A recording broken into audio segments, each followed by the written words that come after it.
Hum, sing, shout. This is your baseline for how you want to think about your communication, whether you're an organization, whether you're a search function as a firm, search function within an organization.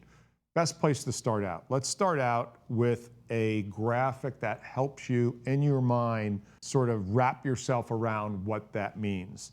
So when we talk about hum, sing, shout, quick pictorial, you're looking at something that is either a high frequency, low amplitude, that's your hum. Your sing is a lower frequency but medium amplitude, and we'll go into why we do that. And then finally, your shout is a very high amplitude, lower frequency when you think about posting. So there's your graphic there. We'll come back to that, but getting your head wrapped around it. So I would say on your hum, breaking these down, I would go for 5 days a week at a minimum, 7 days a week at a maximum. Posting any more than twice a day, any more than once a day, you really need a good reason to do that. And these days, especially on LinkedIn, the algorithm doesn't want you to overpost. So I would say on those hums, those are everyday events. Sometimes they could be an article that you're sharing and you're unwrapping an article. It could be something that about your firm, about your client. Again, if you're in the search function outside of a firm, but if you're in the search function within the organization as a search professional, I would look for accumulating those, keeping those in an inventory on the side.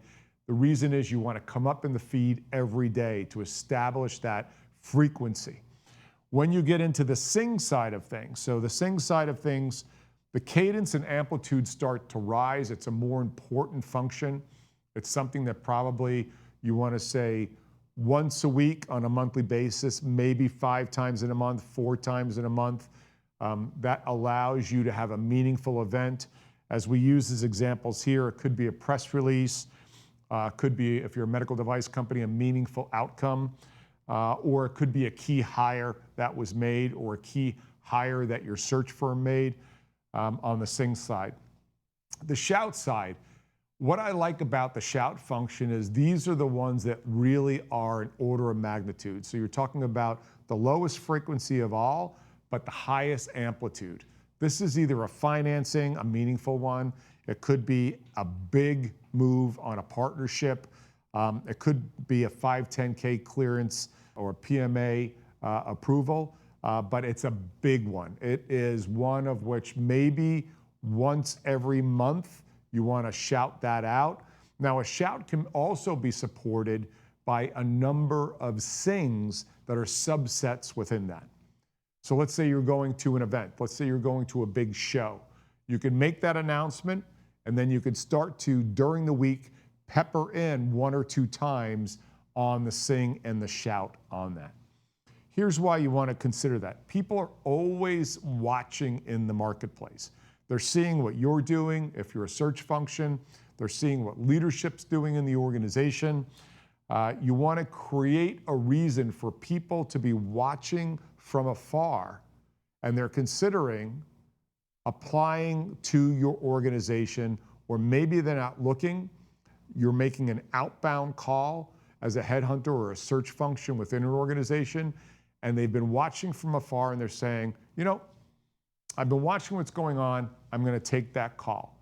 Or perhaps they inbound email or inbound in-mail from the LinkedIn function to the hiring manager. So you also want to make sure you have your hiring managers posting on LinkedIn. So when that function is watching and has been watching over time, and that's what the force multipliers are doing, they're not blindly sending in a resume.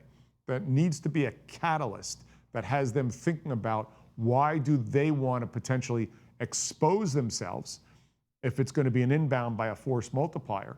And in general, I've mentioned in the past, force multipliers don't send in blind resumes, but they find a reason to sort of intersect with a hiring manager at an event or at a show, or reach in themselves rarely to somebody they worked with in the past within your organization.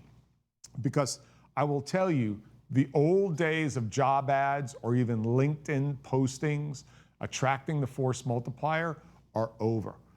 Think about yourself. If you are a force multiplier, and everybody thinks they are, but you know if you're a force multiplier, they usually get their next role from their network. They rarely will expose themselves to sending a resume in to HR, rarely will put themselves out there because it's a small community. They do not want to be outed in that situation. So the old days of Indeed, LinkedIn, ads in the paper, if you're coming from OG, old school like I am, are pretty much shot. So always remember that your content educate and informs. Keep it on a hum, sing, shout amplitude. And here's your pictorial representation just to take it home. So think about your monthly postings, sketch them out, use an Excel spreadsheet, plan them, don't be reactive on them. Look for content during your day, during your week, and put them into an electronic folder that allows you not have to scramble at the last minute to figure out what you're going to post this week. Hum, sing, shout, one of the most powerful guidelines for posting on LinkedIn or anywhere else. I'm Joe Mullings. Be well.